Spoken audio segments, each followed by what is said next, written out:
नमस्कार मित्रांनो, स्वागत आहे तुमचं आताच्या ब्रेकिंग न्यूजमध्ये.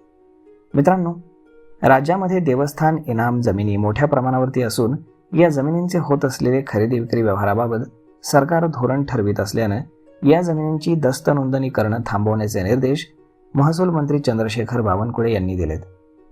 सार्वजनिक आरोग्य मंत्री प्रकाश आबिटकर यांनी पश्चिम महाराष्ट्र देवस्थानाच्या जमिनीबाबत प्रश्न उपस्थित केला होता, त्यावर हा निर्णय घेण्यात आला.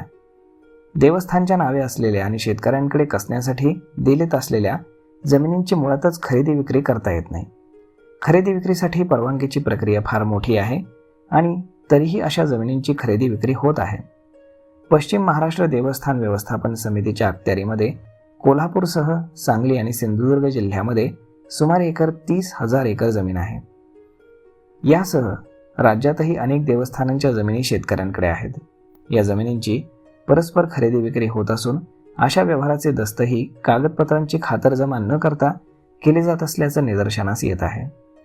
मंत्रालयामध्ये महसूल मंत्री चंद्रशेखर बावनकुळे यांच्या दालनामध्ये झालेल्या बैठकीमध्ये हा महत्त्वाचा निर्णय घेण्यात आला आहे.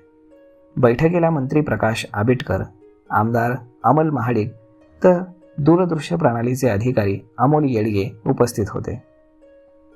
मंत्री बावनकुळे यावेळेस म्हणाले की देवस्थान इनाम मिळकतीच्या अनुषंगानं शासन स्तरावरती धोरण ठरवण्याची कार्यवाही सुरू आहे. त्यामुळे समक्ष प्राधिकरणाच्या परवानगीखेरीज किंवा न्यायालयाचे आदेश असतील त्याशिवाय राज्यातील सर्व देवस्थानाच्या खरेदी आणि विक्रीच्या व्यवहारांची नोंदणी केली जाऊ नये. जर व्यवहार झाले तर त्याला दुय्यम निबंधक यांना जबाबदार धरण्यात येईल. तर मग मित्रांनो, अशा पद्धतीनं देवस्थान जमिनीबाबत महसूल विभागानं फार मोठा निर्णय घेतला आहे.